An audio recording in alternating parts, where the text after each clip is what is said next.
Muchos saludos, este es el podcast Inversión Mental. Mi nombre es Ángel Tosado y en esta ocasión vamos a estar hablando de un tema que a mucha gente le interesa. Bienes raíces. ¿Cuándo podré comprar mi casita? Y para eso tenemos una experta con nosotros acá, Liliana Pickens, líder de grupo de Lake Nona, de la empresa Keller Williams. Es una empresa bastante conocida acá en Florida Central, relacionada con las bienes raíces, pero obviamente ella es la experta, nos va a explicar un poco más de qué trata todo esto. Liliana, ¿cómo estás? Todo bien, gracias. Gracias por tenerme aquí en tu super podcast. Sí. Emocionada de estar aquí. Ella lo hace bien natural porque ya está acostumbrada a estar en las cámaras y en los podcasts. Porque, by the way, ¿Así nos conocimos? Sí, así nos conocimos en un podcast que llevaba por nombre Brincando el Charco. Para los que no son de Puerto Rico, ¿qué quiere decir brincando el charco? Pues brincando el charco es una expresión que utilizamos los puertorriqueños cuando nos mudamos de Puerto Rico a cualquier lugar del mundo. Siempre decimos brincamos el charco. Y entonces pues de ahí surgió esa idea con mi amiga Bimari. Y ahí fue que nos conocimos. Creamos una comunidad bien espectacular puertorriqueña que todavía hay un montón de gente que está en nuestros círculos personales gracias al podcast. ¿Y de dónde son los Pickens en Puerto Rico? Tremenda pregunta.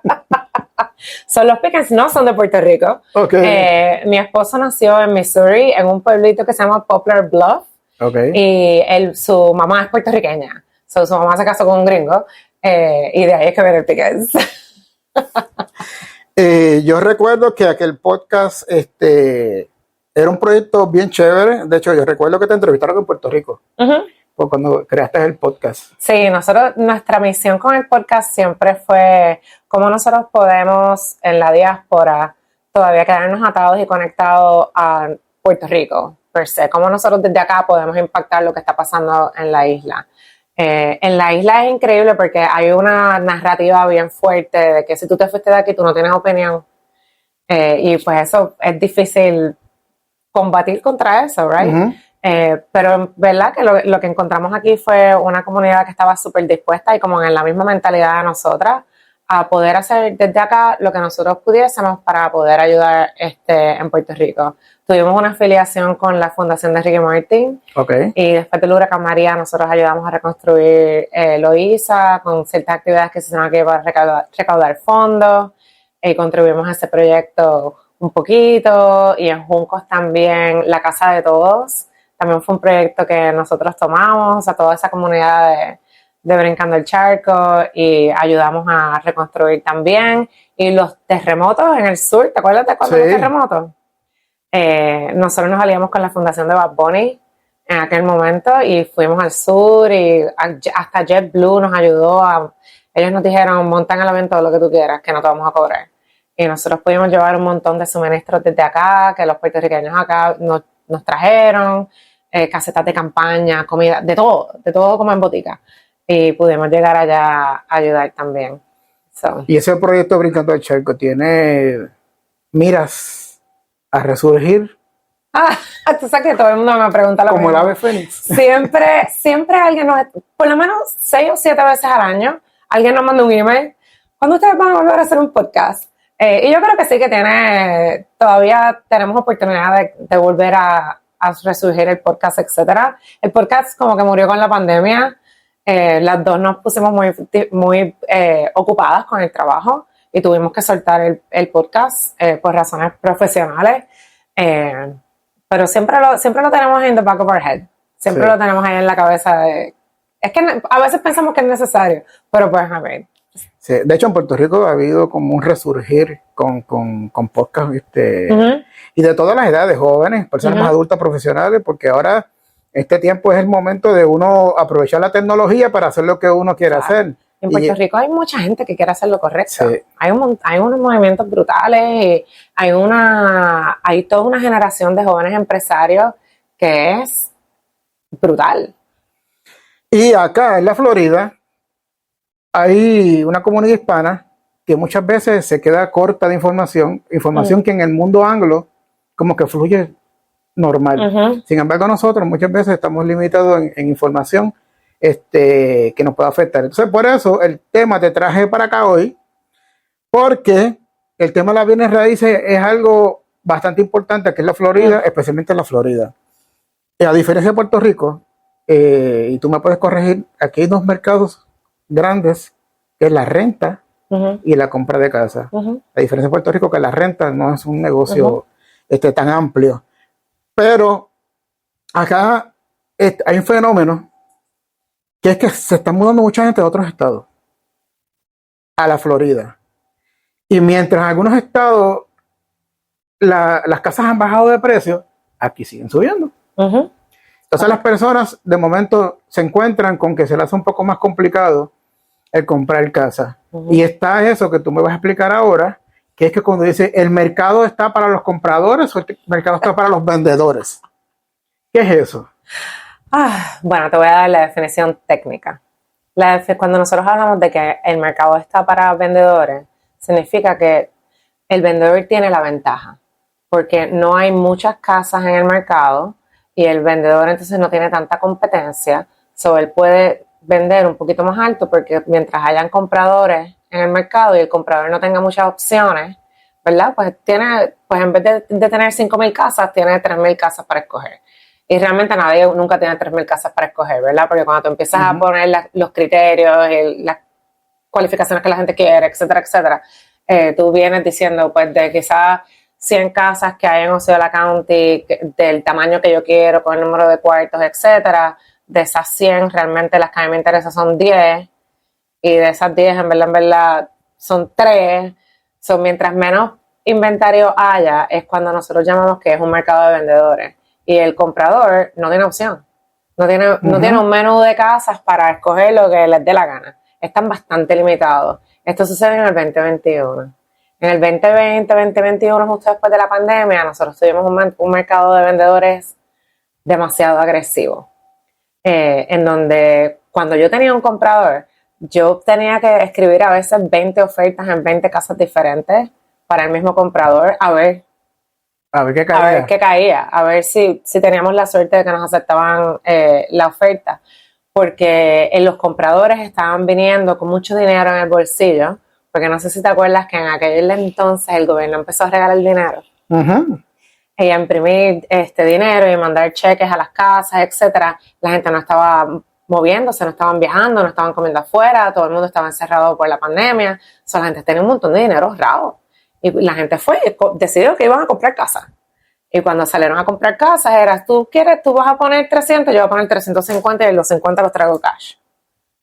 Porque la gente tenía toda esa cantidad de dinero. Y eso lo que eso creó fue como que esta inflación en precios de casa, ¿verdad? Bastante abrupta. Pero eso si lo ves del punto de vista micro. Si lo ves en el macro y tú miras para atrás históricamente, porque todas estas cosas hay que verlas en un contexto histórico, y tú miras desde el 2006, antes de la recesión, en el 2006 se construyeron un montón de casas entre el 6 y el 8, y después en el 8 empieza a caer la economía, cae real estate. Toda la industria de bienes raíces se dio un cantazo bien fuerte del 8 al 12. Y lo que sucedió del 8 al 12 es que las casas no adquirieron valor. Usualmente las casas adquieren entre 3 y 4% de valor año por año, por año, por año. Y hubo 4, casi 5 años en donde las casas hicieron ¡fum! Pero nosotros mismos yo compré mi casa en el 2007. Yo entré $85,000 de equity y 5 meses más tarde estaba en menos nada. Y yo tuve suerte porque nosotros pudimos aguantar nuestra propiedad, porque esa es la magia de real estate, right? Si tú puedes aguantar esa propiedad por años, sobrevivir una pequeña recesión y volver a esperar a que vuelvan a subir los precios en las casas, está golden. O sea, toda la gente que compró casa en mi época, en el 2007, 2008, 2009, que aguantaron esas propiedades y todavía las viven hoy en día o las tienen de inversión, esas casas tienen un montón de equity. Porque cuando llegó el COVID, toda esa apreciación que no existió del 8 al 12 vino de cantazo. Pero hubo un factor que eran los famosos préstamos balloon. Sí, correcto. La crisis del 8 fue una crisis bancaria. Esa crisis la ocasionaron los bancos. Porque el problema era que en aquel entonces la gente podía comprar una casa con $1,000. Tú ibas a cualquier new construction, D.R. Horton, lo que sea, cualquier builder, cualquier casa de reventa, y tú decías $1,000, puedo poner $1,000 para comprar una casa, y el banco te aprobaba. So, el banco era como que le estaba dando las casas a cualquiera sin hacer las verificaciones propias que están haciendo hoy en día, right? Para que el consumidor pudiese comprar las propiedades. Y lo que crearon fue ese problema. Una burbuja. Una burbuja brutal. Y cuando esa burbuja explotó, Sí. no fue fun. Y entonces a causa de eso, y como tú comentas de los bancos, entonces empezaron a pagar justos por pecadores. Claro, pues así es. Porque entonces, porque se sumó la pandemia también, donde mucha gente dejó de pagar casas también. Pues, los bancos empezaron a reposeer las casas de muchas personas. Y entonces toda esa serie de esa cadena que tú me estás hablando de situaciones, ahora ha creado que los bancos, y me vas a corregir, es que ahora los requisitos son bien... Bueno, claro, cuando nosotros salimos de la crisis entre el 8 y el 12, el gobierno exigió que los bancos hicieran unas nuevas regulaciones, etcétera. So, ahora hay diferentes métricas, cualificaciones que el consumidor tiene que tener para poder comprar una propiedad. Eso que tú mencionas, me dijiste algo ahorita de los bancos cuando estabas aquí hablando. ¿De los préstamos? De los préstamos en COVID, que en COVID hubo gente que no pudo pagar las casas. Ajá, exactamente. Lo que sucedió en COVID fue que daban prórroga. Correcto, que la gente que no estaba pagando las casas, ellos pidieron como que como un moratorio, ¿verdad? Dame un break en lo que yo me pongo en dos piernas, y la mayoría de esas personas cuando volvieron a pagar otra vez, cuando volvió otra vez a decirle, ok, ahora te toca pagar la hipoteca, ellos pudieron volverla a pagar. La mayoría de las personas no perdieron las casas, ni siquiera hoy en día. Sí. El mes pasado hubo menos de 1% de foreclosures en el estado de la Florida. O sea, ¿por qué? Porque la gente tiene equity en sus propiedades. Okay. La gente tiene mucho valor en la propiedad. Si alguien compró una casa antes del 2022, hoy en día esa persona, si lamentablemente pierde un trabajo, tiene un problema de salud, tiene que salir de la casa por X o Y, esa persona va a poder hacer algo de dinero. Las personas que compraron después del 2022 son los que nosotros estamos viendo que están un poquito más ahorcados.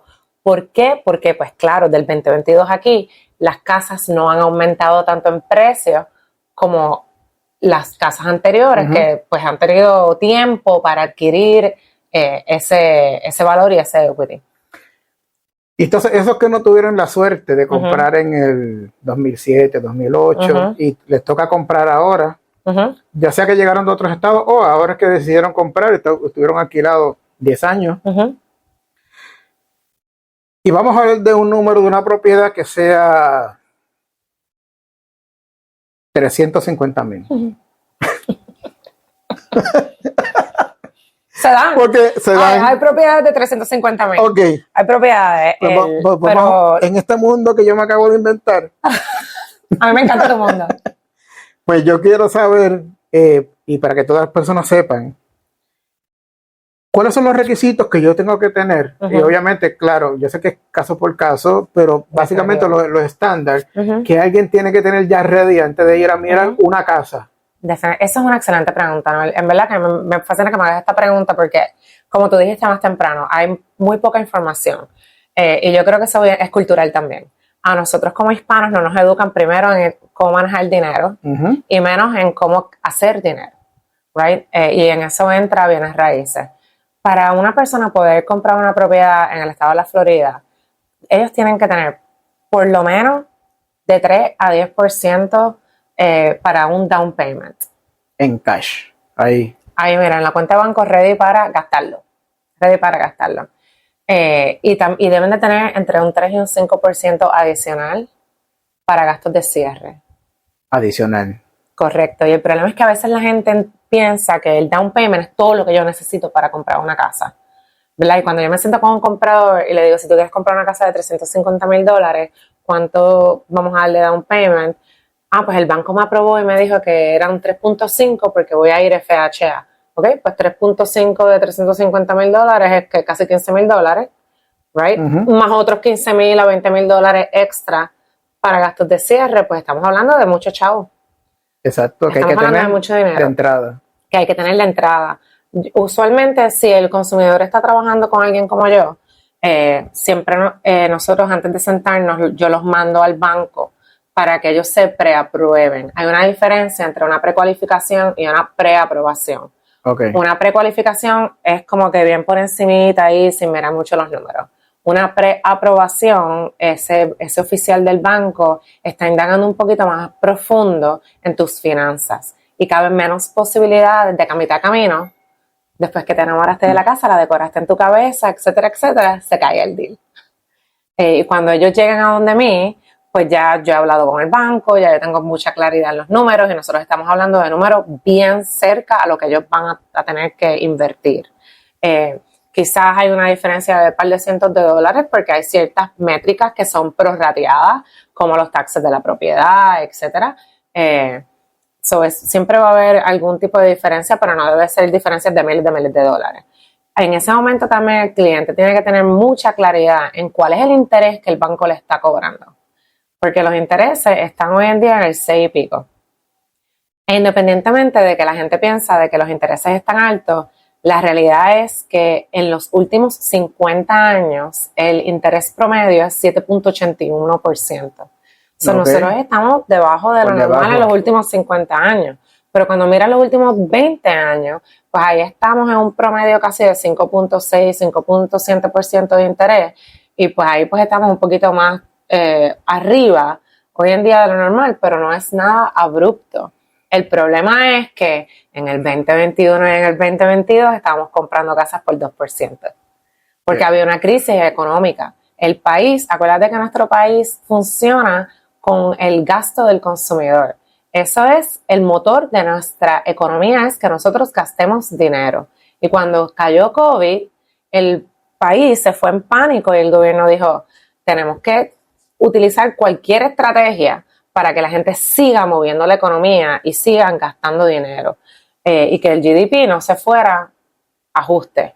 De hecho, la FED ha estado luchando por evitar... Correcto. De hecho, los intereses ahora los frizaron. Gracias a Dios. Los frizaron y veremos a ver qué pasará en el 2025, pero por eso mismo, porque están tratando de que la persona pueda gastar. Claro. Si el americano no gasta, la economía no se mueve. La economía no se mueve. Y yo siempre describo la economía como una mesa con 4 patas. Y una de esas patas es el mercado de bienes raíces. Porque eso es una compra bien grande. ¿Verdad? Que está haciendo el consumidor. No estamos pagando $20 por una casa. Estamos pagando cientos de miles de dólares por una propiedad o millones de dólares por propiedades. Es importante que ellos tengan mucha claridad cuál es el interés que me están cotizando. El interés que te están cotizando. Te lo están cotizando porque ese es el interés en el mercado ahora mismo o te están poniendo otro gasto para comprar un interés más bajo. Porque ellos te pueden decir, el interés es de 5, pero entonces quizás tus gastos de cierre están siendo un poco más altos porque tú estás comprando bajar ese interés, que es algo que también se puede hacer. Pero como el consumidor, el banco no le explica estas cosas a los compradores y pues ahí es que viene nuestro papel, ¿verdad? O sea, nuestro rol es poder educar a ese comprador. Porque nadie debe de comprar una casa si no puede pagar. Exactamente. Y la gente tiene que tener mucha claridad en sus números para que no estén después en una posición de que, oh my God, me subí ahora un montón el pago y yo no puedo pagar eso y ahora pierdo la casa y esa familia está en un estrés que es completamente innecesario, que muchas veces lo podemos tratar de agarrar desde el principio de la transacción y no esperar a poner a una familia en una casa simplemente porque quiero vender una casa. ¿Verdad? Porque eso nunca es la manera correcta de trabajar con el cliente. Sin embargo, tú me dices esto de que hay una segunda verificación para que la persona vaya más tranquilo al cierre, pero yo te voy a contar algo. Pues todas las historias de horror, te voy a escribir un libro. Yo veo, sabes que aquí en la Florida, por una Florida Central, tú pasas por un lugar que había muchos árboles y a los 2 días están construyendo. Y entonces están las constructoras grandes, pero también están los desarrolladores que construyen casas, compran solares y distribuyen las casas. Entonces yo paso por algunas casas y le ponen un letrero de que está available. ¿Okay? Está disponible la casa para comprarla. Pasan los 2 días, dice que está vendida. Sold. Y pasó al próximo día y está available. Y pasó entonces ese letrero lo van cambiando como semanal. Y entonces, ¿por qué la ponen en venta y después automáticamente la ponen, no estoy hablando de un mes, estoy hablando de 2 semanas, una semana, Ujú. y vuelve a estar en venta. Entonces yo digo, bueno, nadie está cualificando para esa casa. Bueno, ahí pueden estar pasando varias situaciones. Puede ser que simplemente eso sea una técnica de mercadeo, Ok. ¿verdad? Para crear esa necesidad, el FOMO, como le dicen los americanos, ¿verdad? De que, oh my God, la perdí. Y cuando esté disponible, pues yo venga y pum, pongo una oferta. Eso puede ser una técnica de mercadeo, o lo que también puede estar sucediendo es que están cogiendo a los compradores, los están metiendo bajo contrato, quizás durante el periodo de inspección algo le pasa a la propiedad y ahí el comprador tiene todo su derecho a salirse y no perder su dinero. O puede ser también que simplemente el comprador no cualificó cuando vieron los números. En vez de precualificarlos o preaprobarlos antes de, ¿verdad?, aceptar un contrato de esa propiedad, cogieron el contrato, aceptaron el contrato, por eso va a ser la venta rápido, ¿verdad? Y una vez entonces el banco hizo todo su análisis y le dieron los números, el comprador dijo no, o el banco dijo no te voy a aprobar ese préstamo. O simplemente la casa se vendió bien, se vendió, o sea, si se vendió en 2 o 3 días o 2 semanas y cerró, pues se vendió bien, porque toda casa que está en el precio correcto se va a vender en menos de 2 semanas. Todas las casas. El problema es que Eso yo nunca lo he visto. eso está en la data. Sí. La data muestra todo eso todo el tiempo. Todo el tiempo. 2 semanas. Si el precio está correcto, lo vas a vender en menos de 2 semanas. Mira, 2 semanas. Si el precio está correcto. El problema es que, ¿cuál es el temor que tiene un vendedor cuando va a vender la casa? Que va a dejar dinero en la mesa. ¿Verdad? El vendedor dice, es que yo no quiero dejar dinero en la mesa. Yo quiero vender la casa por lo más que yo la pueda vender. Así que si el realtor le está diciendo o enseñándole data que demuestra que esa propiedad realmente se va a vender por 350, ese vendedor le está diciendo, mira, vamos a ponerla en 400 a ver. A ver qué cae. A ver qué cae. Si acaso negociamos hacia abajo, porque eso en la mente del consumidor es como que lógico, right? Pero no es la estrategia correcta para todos los mercados, porque cada mercado tiene una estrategia de precio que va atada a ese mercado. Y en el mercado que nosotros hemos estado en los últimos 10 años, esa nunca ha sido la estrategia correcta. ¿Por qué? Porque nosotros sabemos por la Asociación Nacional de Realtors que si la casa está bien en un precio correcto, se va a vender en 14 días o menos. Yo cada vez que yo me reúno con un vendedor siempre le digo lo mismo. Tú vas a tener 3 opciones. Yo te voy a presentar data y tú me vas a decir, el precio que yo quiero poner es el precio del mercado. Y yo te voy a decir, si tú quieres poner el precio del mercado, tú lo vas a sentir de esta manera. Vamos a tener showings. Va a venir gente por ahí, pero quizás no tengamos oferta. O tú me vas a decir, Liliana, pon la casa $50,000 más para arriba, porque es que yo quiero tratarlo un poquito más para arriba, a ver si puedo sacar más dinero de lo que yo pienso, porque yo necesito sacarle X cantidad de dinero a la propiedad. Al mercado no le importa cuánto tú tienes que sacarle por tus issues personales, right? El mercado es el mercado. Y a ellos siempre les digo, podemos hacer eso, y como eso se va a sentir, es que no vamos a tener showings. Si hacemos open houses, nadie va a venir al open house y no vas a tener ofertas en la mesa. ¿Por qué? Porque el consumidor tiene toda la data en sus dedos también. Ellos saben que la casa no cuesta eso. Exacto. Entonces hay un detalle. Entonces tú vas a internet y buscas la casa en Zillow. Pégame el tiro. Por ejemplo. Pégame el tiro ahora. Y entonces de momento yo voy y veo que es la computadora y digo, este es el análisis de la persona de a pie. Claro.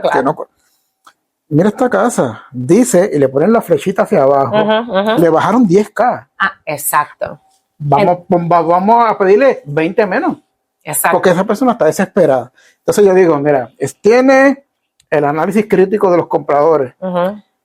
Lleva 6 meses, no la ha vendido. La ha bajado 3 veces de precio. Vamos a ir allá y vamos a ofrecerle una miseria para ver si... Claro. Exacto. Eso mismo yo le comento a mis vendedores también. Cuando el vendedor decide que va a ponerle un precio a la propiedad más alto de lo que realmente la propiedad vale, el vendedor va a perder más dinero que si le ponen el precio correcto.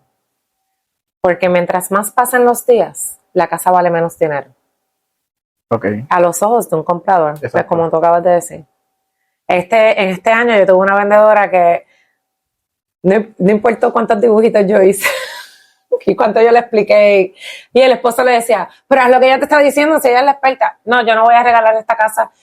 Ellos construyeron esa casa de abajo para arriba. O sea, la gente tiene sentimientos atados a sus propiedades. Oye, yo tengo sentimientos atados a mi casa también. Tú posiblemente también. O sea, esto es simplemente somos seres humanos. Cuando le podemos Right. poner precio a eso. Pero, exacto, yo no puedo cuantificar que tú hiciste estos gabinetes y los puliste y los pintaste tú y no importa, eso no le importa a un comprador. Exacto. Yo accedí a listar la propiedad por 1.3 millones de dólares. Cuando yo sabía, yo hasta mandé un tasador porque yo quería que ella lo escuchara a otra persona que no fuese yo. Y el tasador nos dijo que el range iba a ser entre 8.50 y 8.90. Y yo le dije, vamos a poner la casa en el mercado en 8.45. ¿Por qué? Porque nosotros nunca debemos de poner la casa en el mercado al precio del mercado. Y te dijo que no. Nosotros tenemos que poner la casa en el mercado al mercado que va a venir en el futuro. ¿Por qué? Porque esto es donde la ciencia no es ciencia, es arte. Cuando nosotros y los tasadores hacemos nuestro estudio de comparables, nosotros estamos viendo cosas que pasaron en el pasado, 30 días, 60 días, 90 días, 120 días, no más de 6 meses atrás, dependiendo del mercado, para determinar en qué precio se va a vender en el futuro. O sea, yo no tengo una bola de cristal, ni el tasador tampoco. Hace un análisis. Pero exacto, se hace un análisis y tú llegas, yo siempre digo que es una adivinanza educada. Ok. Porque pues hay una data y nosotros estamos depurando números, etcétera. Y yo les recomendé a esa persona de listar en 8.45 porque yo sabía que en esa área la gente quiere estar ahí. Era una propiedad de 5 acres con piscina y eso se iba a vender como pan caliente. A ese precio. Y yo iba a tener maybe más de un comprador. Y cuando tú tienes más de un comprador, ¿qué sucede? Competencia. Competencia. ¿Y qué sucede con la competencia? Que le va a pasar a ese precio. Sí, van a empezar a hacer ofertas y el mejor postor. Ellos iban a vender posiblemente entre 8.50 y 8.60, 8.70 maybe, right? Pues, pasaron 3 semanas y nadie fue a ver la casa mientras estaba listada en 1.3.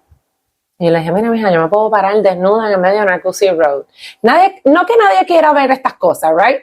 Pero no voy a vender la casa a 1.3. O sea, el mercado está rechazando el precio de la propiedad. El mercado no rechaza la propiedad. El mercado rechaza el precio de una propiedad. Me recomienda a la vecina. Listo la casa de la vecina. La vecina me está escuchando y me dice lo que tú digas. Es así su caso. Y yo llamé a la vecina número 1 y le dije, voy a vender la casa de la vecina número 2 antes que la tuya. Así fue en 2 días. En 2 días yo vendí la casa de la vecina y enseguida entonces vecina número 1 empezó a bajar de precio. Pum, pum, pum. Tuvimos 2 bajones de precio.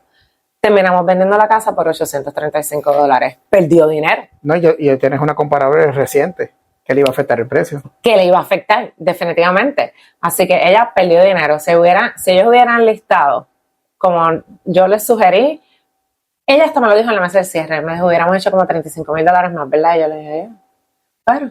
No me caso. Entonces, No me caso. hay algo que es, digo yo, que es como la ficha del tranque de muchos compradores. Ajá. Y es el famoso debt to income. Uh-huh. Y entonces es que Yeah. muchos se caen. Porque muchas veces sí tienen quizás el ingreso, pero están cargados de deudas hasta el último. Sí, es importante que cuando la gente vaya a empezar ese proceso de comprar casas, cuando ya la idea está en la cabeza, etcétera, que aunque tú no estés listo mañana, tú hables con un banco. ¿Por qué? Porque el banco te va a organizar. Mira, vamos a hacer esto. Tienes que cubrir esta deuda, saldarla, etcétera, etcétera, ¿verdad? Como haces tú con tus clientes. Buscarles el crédito, ayudarlos a subir ese crédito, a que no haya fluctuaciones en empleo. Una de las estipulaciones más nuevas surgió durante COVID, donde el banco está verificando empleo el día antes del cierre. Porque durante COVID nosotros estamos viendo que la gente estaba perdiendo los trabajos como locos porque el desempleo iba explotado. Y se quedó esa regulación. Esa regulación existe, ellos están revisando empleos 2 y 3 veces durante esos 30 días que tú estás bajo contrato y haciendo todo el crédito te lo verifican. el crédito te lo están verificando varias todo el veces. tiempo. Correcto. Es importante que el consumidor entienda que tú tienes que estar muy preparado y no puedes pecar. ¿Qué es pecar? No te vayas a comprar un carro. Compras la casa y no vas a comprar más nada. No puedes empezar a comprar muebles en la tarjeta de crédito de Rooms to Go. ¿Por qué? Porque te va a afectar el crédito. No cambies de trabajo. Si va a haber un cambio de trabajo, el cambio de trabajo debe ser en la misma industria y con más dinero. No que hoy soy médico y mañana me voy a ir a hacer real estate. Si tienes negocios propios, porque eso es otra vertiente, right? Si la gente tiene sus propios negocios y son $10.99 en vez de W2, tú necesitas 2 años de ingreso. Y ahí la gente comete unos errores crasos, porque por no pagar taxes, la gente no muestra ganancia. El ingreso real. Y cuando quieres venir a comprar una casa, el banco te está mirando como que porque tú me estás diciendo si tú estás en negativo en el negocio. Y realmente no estás en negativo, pero estás manipulando los números de cierta manera para evitar pagar taxes, pues no lo puedes tener todo en la vida. Decide, o pagas taxes o compras casa. Sí, porque ellos necesitan el ingreso real. Exacto. El que tú le diste a la Yares. Exactamente. Eso es importante que los compradores hagan todas las preguntas, que se asesoren con un agente de bienes raíces, que sepa lo que está haciendo, porque no todos saben lo que están haciendo, lamentablemente. Y que nunca se queden con una pregunta por dentro. Nunca.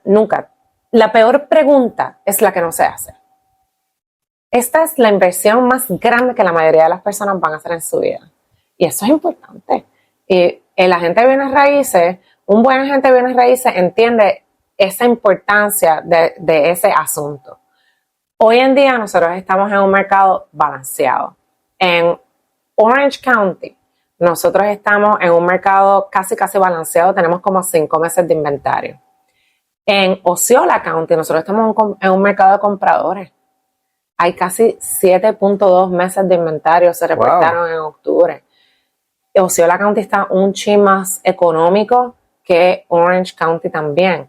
O sea, como $30,000 es la diferencia. Si tú quieres estar un poquito en un pago más cómodo, etcétera, quizás tenemos opciones en Osceola County hoy en día, de lo que vas a tener en Orange, Seminole, etcétera. Y es importante que ellos entiendan todas esas cosas. ¿Por qué? Porque en Orange County tú no vas a poder negociar de la misma manera en que vas a poder negociar en Osceola. Porque todavía en Orange County estamos en 5 y pico de meses de inventario, eso todavía es un mercado de vendedores. Cuando se llega a 6, es un mercado balanceado, que hay la misma cantidad de vendedores y la misma cantidad de compradores en el mercado. Que tú puedes negociar. Correcto. Y en el 6 meses hacia arriba en inventario es donde entonces estamos en un mercado de compradores, donde el comprador tiene la sartén por el mango porque hay demasiadas casas para ellos escoger. Pero eso está viendo un fenómeno también aquí en la Florida de migración de counties. Por ejemplo, hay mucha gente de Miami ya no se para Tampa o Cape Coral, sitios que están alejados. Y mucha gente de Miami está viniendo también al centro porque están cansados de los huracanes. Igual Tampa, mucha gente de Tampa se está moviendo hacia el centro. La Florida Central está teniendo un influjo de gente brutal. Sí, brutal. Aquí la gente no cae. Y la Florida, punto, tiene un montón de gente que entra diariamente. Y el problema para nosotros, porque pues en mi área por lo menos mi problema es el tapón. En Narcosí, brother, es bien interesante el tapón. Sí. Es que Florida... Lo que normalmente son 10 minutos se convierte en 45. Literal. A veces yo digo, quizás si corro llego más rápido. Debo tener los tenis de correr siempre en el carro. Pero Florida tiene buen clima. Aquí no hay taxes del estado. Aquí se pagan taxes federales, income tax. Tú no pagas un tax estatal. La gente quiere las propiedades comparadas con Nueva York, California, son tanto más baratas. Lo que la gente paga aquí en Florida para una casa es tan diferente a lo que pagan en Nueva York, por ejemplo. Sí. Mira, mi hijo está a punto de moverse para el músico. Ujú. Se va a mudar ahora para Nueva York en enero y estamos viendo apartamentos por allá. Ese niño va a estar pagando $3,000 de renta, mira, en una cajita. Es una cajita. Entonces tú tienes una gente que llevan allá toda la vida pagando $3,000, $4,000, $5,000 de renta en 2 cuartos, 3 cuartos, llegan a Florida y por $400,000 pueden comprar esta única casona. Con un patio que no... Pues oye, pues Florida es un atractivo. Lo único negativo que tiene Florida, bueno, en cuestión de bienes raíces, es que los seguros de las casas están muy caros. Porque aquí hubo una situación de fraude muy fuerte en los últimos años, Okay. en donde los dueños de las propiedades le estaban, por ejemplo, haciendo techos, etcétera, y le estaban dando los derechos a las compañías de reparar techos, y entonces esas compañías estaban cobrando a los seguros más de lo que se supone que hubieran cobrado, y eso creó una crisis brutal en la industria de los seguros de casas, que si quieres que te traiga la persona correcta, que literal está cambiando la legislación sobre eso en el estado de la Florida, te conecto. Porque Sí, Diana es definitivamente. espectacular. Vamos a traerlo porque nos trae esa información. Porque... Y el otro problema que hay en Florida es que hay un monopolio. Aquí hay un monopolio, aquí hay una compañía que está asegurando. Y ahora este año empezaron a entrar, creo que otras 2. So, esperemos que haya un poquito más de balance ahora que existe una competencia. Porque cuando hay un monopolio, sí, los seguros de las casas suben y Exacto. eso le afecta el pago mensual, ¿verdad? Porque tu pago mensual es tu principal, tu interés, tus taxes y el seguro de la propiedad. Entonces eso me trae, hablando del pago mensual, me trae a otro tema que son los gravames a la propiedad. Porque me hablaste de los techos. Y entonces yo he visto con clientes que me han comentado que, por ejemplo, la casa tiene paneles solares. Y aquí hay un boom de paneles solares. No solamente Claro, porque aquí. estamos en el Sunshine Mira, State. sí. Pero te digo algo, fui a Puerto Rico hace como una semana y también había letreros de compañías de paneles solares en todas las esquinas. Banners, de esos banners que caen en los edificios bien grandotes, así. Y acá, pues la misma historia. Y entonces acá te dicen, y van a las casas de las personas, le dicen, mire, usted no tiene que pagar nada por los paneles solares. Eso es gratis. Y no va a pagar luz. Exacto, y no va a pagar luz. Y El bill de la luz va a ser bien bajito, porque así te lo venden. Exacto. Entonces tengo por decirte un ejemplo, la persona va a comprar esta propiedad y va a la casa, cualifica con el puntaje de crédito que tiene y después le dicen que tiene que cualificar aparte al préstamo porque hay otro préstamo. Porque es un lease. Uh-huh. Entonces la persona tiene que cualificar para ambos y además de eso le iba a subir la mensualidad mucho. Y entonces, ¿qué sucede? Después que la persona pensaba que había cualificado para la casa, resulta que no, que ahora la aprobación es aparte con la compañía de paneles solares y entonces el crédito, como que dice, tiene que soportar una deuda adicional a la casa. A veces le cuesta comprar la propiedad. Es los paneles solares. Es el nightmare, la pesadilla de todos nosotros. Lo primero que tenemos que entender y que el consumidor tiene que entender, y esto no es un argumento sobre el issue ambiental, esos son otros 20 pesos, right? Lo primero que el consumidor tiene que entender es que si los paneles solares no están saldos, no le añaden valor a la propiedad. Eso es número 1. Un tasador no va a decir, oh my God, esta casa está espectacular y tiene estos paneles solares, wow. Yo le voy a meter los $40,000 que ellos gastaron en los paneles solares, se los voy a añadir al valor de la propiedad. Eso no es así. Si están saldos, le añade valor, pero no le añade $40,000 de valor a la propiedad. Es un % bien pequeño, entre un 2 y un 4% es lo que le añade el valor a la propiedad. Un panel solar que está saldo, que el comprador no tiene que asumir ese lease, right? Es como muchas personas piensan que una piscina le va a dar un valor extraordinario a la casa. Y le da valor. Es más, la piscina... Pero no con lo que se gastó. No, claro, no lo que se gastó. La piscina te va a dar más valor que los paneles solares. Vamos a empezar por ahí. ¿Qué sucede cuando tú llegaste a esta propiedad, llegaste al showing, te enamoraste, dijiste, yo voy a poner una oferta aquí, y de repente, pum, mira, aquí hay paneles solares? Bueno, primero que no debe ser de repente. Tu realtor, antes de tú llegar a esa casa, te tiene que dar todos los detalles de esa propiedad. Porque toda esa información nosotros la tenemos en nuestro lado. Uh-huh. Y cuando yo brego con los paneles solares, antes de yo llevar a un comprador a una casa con paneles solares, ya yo estoy teniendo la negociación de los dichosos paneles solares. Porque eso va a ser una pesadilla para todos los parties involved, tanto para el comprador como para el vendedor, porque el vendedor no los va a querer saldar, ¿verdad? Y el comprador, si yo estoy representando al comprador, yo voy a tratar de que el comprador tampoco, que ese es el problema del seller. Él fue el que decidió poner paneles en la propiedad, eso que los pague él, es lo que es justo. So, yo empiezo a tener esa conversación con el otro agente. ¿Qué va a pasar con los paneles? ¿Tu seller los va a saldar? ¿No los va a saldar? ¿Dónde están ellos mentalmente en esto? Porque estos procesos son 100% mentales y emocionales. Y todas las emociones que tiene la gente alrededor de todo lo que está sucediendo a su alrededor. Las quieren materializar. Exacto. Y les queremos poner dólares y centavos. Y es bien difícil. ¿Ok? Eso es negociable. Tú no tienes que pagar. Tú como comprador, te enamoraste de la casa que tiene paneles solares. No es necesariamente tu responsabilidad asumir el lease, porque eso tú lo puedes negociar. Simplemente tienes que tener un agente que sea lo suficientemente fuerte para poder negociar eso. Y a veces se van 50-50, o a veces el comprador dice, no, yo no voy a hacer nada, porque si el banco se tiene que enterar antes que nadie. Yo enseguida llamo al banco, mira, la casa que se enamoró Ángel y la familia tiene paneles solares. ¿Cómo esto va a afectar su preaprobación? Porque estamos hablando de otros miles de dólares. Ahora pueden pagar esta casa o no pueden pagar esta casa.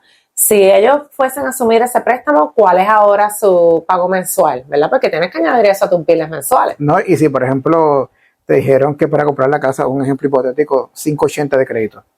Y de momento ahora, porque entonces la casa es una deuda que se añade a tu crédito. Si ahora te dicen que entonces tienes que cualificar para los paneles solares, ya, ese panel solar se te cae porque ya el de tu se te va. Te fuiste, correcto. Por eso es que es importante que todo ese legwork, todo ese trabajo se haga antes que tú llegues a un contrato, porque tú no quieres poner a ese consumidor en este issue emocional de, oh my God, se me va a dar, no se me va a dar, se me va a dar, no se me va a dar.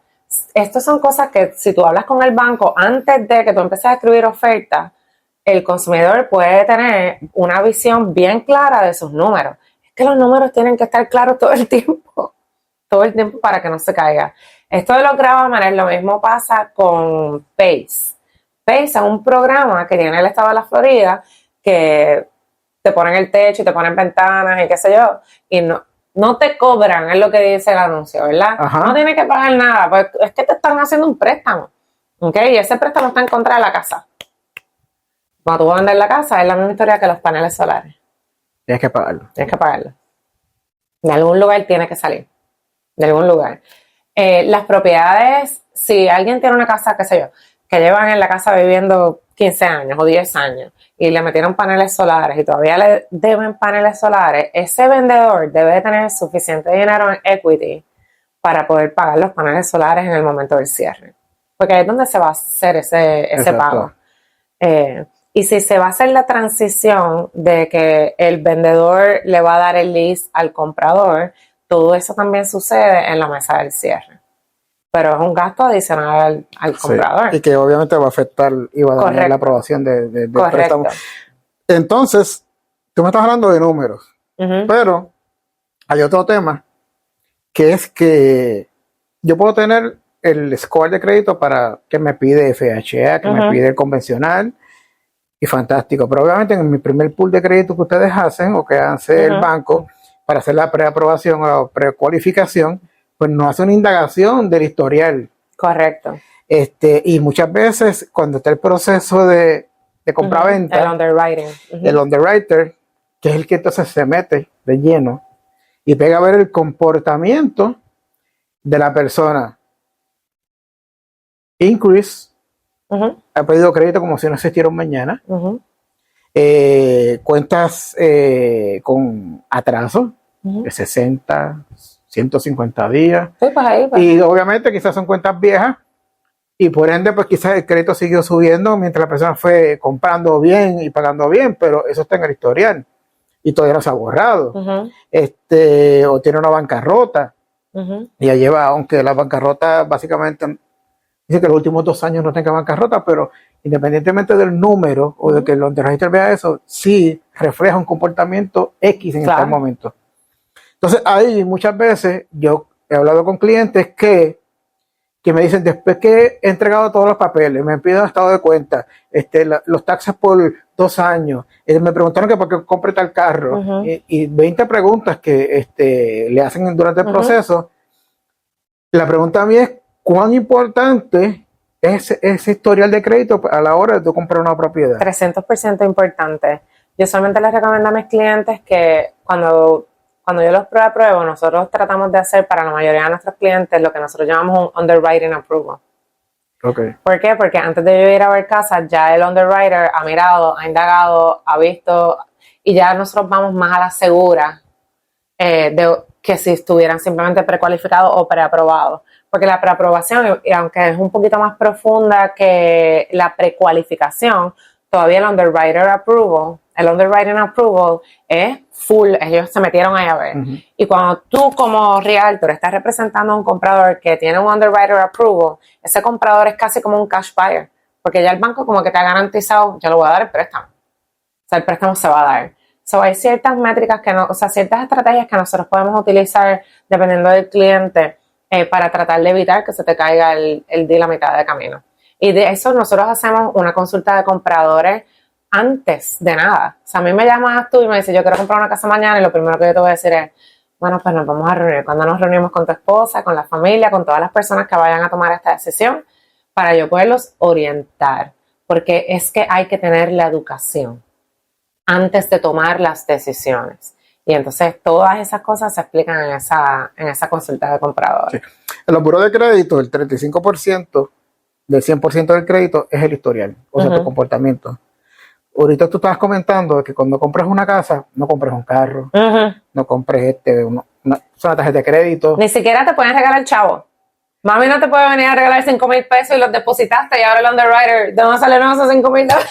Exacto, exactamente. Entonces, esa indagación dura básicamente hasta el día del cierre. Hasta el día del cierre. O sea que la persona tiene que ser bien cuidadosa. Te tienes que portar súper bien. Y nosotros todo el tiempo les vamos recordando, acuérdate que no puedes hacer tal cosa, acuérdate que no puedes hacer tal otra. Mis compradores salen con un librito, con los 10 pecados mayores que hacen los compradores.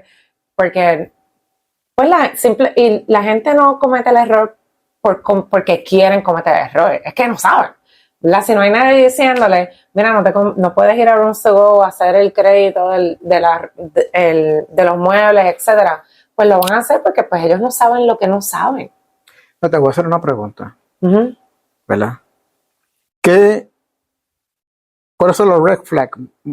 Esto en general, ¿verdad? Porque obviamente es caso por caso. Pero ¿cuáles son los mayores red flags que tú vas a ver, o el banco o el underwriter va a ver en el crédito a la hora de hacer una aprobación de una hipoteca? Y me explico.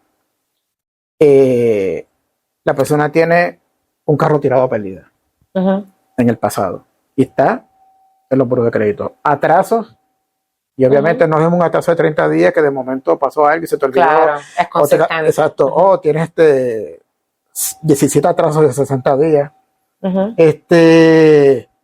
Tienes, por ejemplo, cuentas que no pagaste y dejaste un saldo de $1,200 y obviamente ya la cuenta caducó en el hecho de que no te la pueden cobrar, pero está ahí.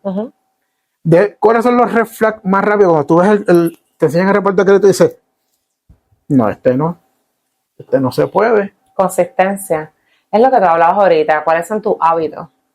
¿Cuál es tu comportamiento? Porque nuestro comportamiento como consumidores, tú lo estás viendo en ese reporte de crédito. Si sacaste el crédito, ¿sabes? Si tienes 74 tarjetas de crédito, si las has pagado, si no las has pagado. Lo que ellos quieren ver es consistencia en comportamientos responsables. Si ellos no ven consistencia en comportamientos responsables, ya son un red flag. O sea, si se fuiste a bancarrota, saliste de la bancarrota y ya mismo estás a punto de otra bancarrota, pues va a ser difícil para que el banco diga, pues te voy a dar, chavo, cientos de miles de dólares para comprar una casa. El banco lo que quiere ver es estabilidad y consistencia en tus hábitos.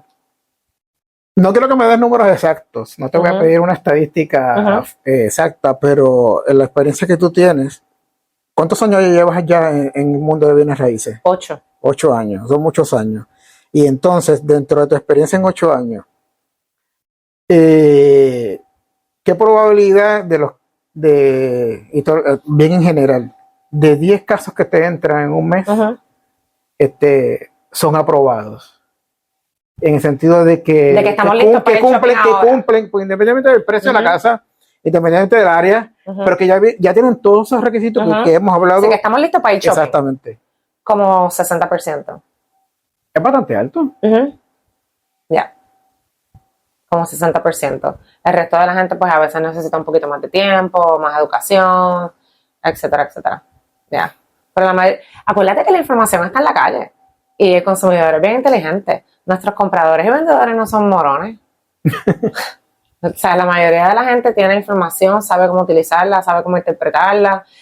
Cuando ya llegan a nosotros, ya ellos llegan con ideas, ¿verdad? Con sus realidades posiblemente ya es bastante clara. Y entonces buscando la herramienta. Conéctame con el banco, conéctame con alguien que me pueda ayudar con el crédito, conéctame con, right? Dentro de nuestra comunidad hispana, ese rate es mayor. O sea, mayor para el otro lado. En vez del 60% llegar listos en nuestra comunidad, cuando nosotros vemos nuestra comunidad hispana, yo te diría que el 40% es el que está listo para comprar mañana. ¿Y por qué? Falta de educación. Yo pienso, y puedo estar súper mal, no estoy diciendo que esto es así, ni que es un dato probado, que es la falta de educación. A nosotros no nos educan culturalmente para ser inteligentes con el dinero, para hacer movidas de comprar casas, etcétera. O sea, tenemos que hacer más podcasts como este. Tenemos que hacer más podcasts como estos, exacto. Y tenemos que hacer más actividades para orientar al consumidor, para educar al consumidor, sin que el consumidor se sienta que los están tratando de presionar, porque es que ese también puede ser un problema, ¿verdad? Nosotros enseguida nos sentimos, es que ellos quieren que yo compre una casa con ellos. Pero no es sobre eso. O sea, si te están invitando a un seminario de primeros compradores, si te están invitando a una charla sobre cómo reparar el crédito, tienen que sacar el tiempo de ir a estas cosas. Porque nosotros tenemos la oportunidad de tener riquezas generacionales si nos educamos. Y muchas veces está la cultura de dejar todo para lo último. No sé, no tengo los ahorros suficientes porque lo gasté, no pensé que el año que viene yo quería comprar una propiedad o pensaba que tenía que comprar una propiedad, porque resulta que aquí en los Estados Unidos, pues, y hablando de la Florida, pues las rentas, el mercado de las rentas sigue subiendo año tras año. Entonces no hay como que, es una sorpresa. Cuando tú rentas, y yo he rentado, y de momento, cuando llega el momento de renovar el contrato, dices, Dios mío, señor, que no me suban tanto, porque no te dicen, no es que es un estándar que te van a subir 50, 100, $200 y eso no está legislado. No hay exactamente, no hay un techo. No hay un techo para eso. Así que entonces muchas personas ya están viendo más, es casi como que los empujan a que compren una propiedad. Y obviamente, claro, siempre es mejor tener una propiedad porque le vas a sacar un equity a esa propiedad y es un activo que tú tienes. Y muchas veces es el mayor activo que una persona puede tener. Pero te corrijo en algo. Siempre es bueno comprar una propiedad si puedes comprar una propiedad. No, exacto. O sea, pero lo que te estaba comentando es que el mercado como que te empuja a hacerlo. ¿Y por qué? Sí, bueno, claro. Te sube la renta. Y lo mismo que estás pagando de renta es lo que vas a pagar en un mortgage. Exactamente. Pero donde tenemos el hueco es que, yo sé que yo puedo pagar $3,100 de mortgage, ¿verdad? Por ejemplo, pero no tengo $50,000 ahorrados para ir a comprar una casa. Entonces estoy pagando una renta de $3,100, estoy hasta aquí, porque no estoy administrando mi dinero propiamente, ¿verdad? O simplemente es que pues no ¿Vives cheque a cheque? No me da, exacto, vivimos cheque a cheque, o sea, todos hemos estado ahí. O sea, y entonces está en este catch-22. ¿Y cómo sales de ahí, right? Y ahí es donde yo siempre digo que es tan importante la educación en dinero. Porque pues hay maneras de salir, pero ¿cuál es la más que te conviene? Y te estás educando al respecto, estás leyendo libros, estás hablando con un asesor de finanzas. O sea, ¿qué estás haciendo para poderte educar a ti mismo a salir de ese hueco? Sí, porque yo he visto, y verdad, con el tiempo trabajando con personas, que la falta de educación es el mayor hándicap que tienen las personas, porque cuando entonces tienen el deseo, es como tú comentabas, y yo también lo hablo, es que es una cuestión de emocional muchas veces, y entonces las decisiones se toman básicamente racionalmente y con la data en la mano. Cuando de momento hay personas, por ejemplo, en el crédito, me dicen, no, yo estoy bien. No, pero vamos a verificarlo. No, pues que yo estoy bien. Créeme. Y entonces cuando de momento uno chequea, Ya. y que tú llamas bien. Porque parece que el bien es una cuestión de percepción. Y entonces la realidad es que yo le digo, mira, cuando llega al banco, el banco va a ver datos. A él no le interesa qué tan buena gente tú seas. Va a ver los datos, los números, las tablas, y se va a basar en eso. Si no vas a cualificar, no cualifica. Entonces, la persona tiene que estar clara en cuanto a eso, y el rol del realtor es bien importante, porque yo también he visto casos de realtor que parecen que son más amigos El rol del realtor es educar. del banco que del cliente. El rol del realtor es educar. Es educar y hacer lo correcto por ese consumidor. That's it. Cada vez que yo coacheo realtor, ese es mi trabajo. Y cada vez que alguien me dice, es que yo tengo que cerrar porque necesito el dinero. Esto no es sobre ti. Me encanta que necesites el dinero. Pero, ¿qué está pasando con este consumidor? Porque nosotros estamos aquí para ayudar a esas personas. Y una vez nosotros hacemos el trabajo correcto, entonces a nosotros tenemos unas remuneraciones por el trabajo que hicimos y porque estamos haciendo lo correcto con las personas. Pero no puede ser todo el tiempo. Y me pasa lo mismo que te pasa a ti con el crédito y los clientes, me pasa lo mismo con los clientes. Es que yo estoy haciendo tantos chavos que sé ni cuánto. Y yo, mis top producers, la gente que yo coacheo, yo me voy a sus estados de cuenta. O sea, nosotros tenemos una relación bien íntima con el dinero. Y yo siempre les digo, yo voy a ver quién tú eres en tu cuenta banco. O sea que entonces tu trabajo como líder de grupo es entrenar a estas personas, pero no solamente entrenarlas, tú tienes que conocerlas al dedillo para saber qué van a dar. Claro, acuérdate que en el lado del realtor, el realtor decide ser realtor porque quiere salir del 9 a 5, quiere salir del yugo de un jefe, ¿verdad? Y quieren ser sus propios jefes. Y ser tu propio jefe es bien sexy hasta que eres tu propio jefe. Exacto. Y te das cuenta de que si no lo haces tú, no lo hace nadie. Right? Y que todo lo que tú vayas a sacar literalmente está atado a tu esfuerzo.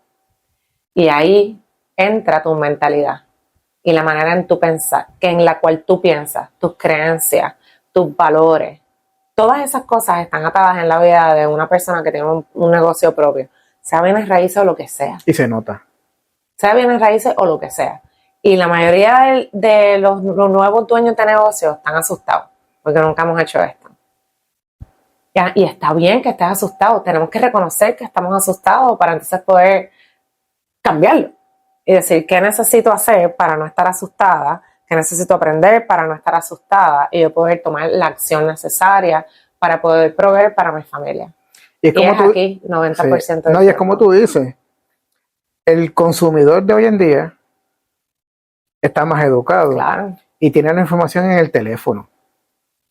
Y tú no le puedes decir, esto es así, porque él coge el teléfono y dice, no. No, claro. No, aquí dice tal cosa y te explica. Que tú tienes que tratar a las personas como un ser inteligente que está sentado frente a mí. Y estamos en una economía de mercado que ya básicamente el trabajo 8-5 está desapareciendo. Muchas veces ya todos subcontratados. Todo es por contrato. Y obviamente, y es como tú comentas, cuando tú trabajas por tu cuenta o tienes tu propio negocio, al final del camino el responsable eres tú. Tú no puedes mirar para atrás y decir, a ver quién me salva. No. No. En todo caso, si lo hiciste mal, que te va a tratar de salvar es el abogado de la demanda que te van a poner. Pero o pediste a la familia, ¿verdad? Porque pusiste a la familia en... Entonces, para concluir esta conversación, que ha tenido mucha información, de verdad que sí, la gente necesita esta información. Y es una de las razones por las cuales yo hago estos podcasts y te traigo a ti y a otras personas que son expertos en su área para que el latino despierte y sepa, esté preparado. ¿Qué recomendaciones les vamos a dar a todos estos hispanos? ¿Verdad? Porque este podcast está dirigido básicamente a la comunidad hispana. Florida, por Estados Unidos, mucha gente nos ve en otros lados. ¿Qué recomendaciones básicas tú le puedes dar a este primer comprador que quiere comprar su casa? Está rentado, voy a ser muy específico, está rentado, quizás tiene, ¿verdad? Los requisitos que tú estás enumerando. ¿Cuáles serían tus recomendaciones para estas personas?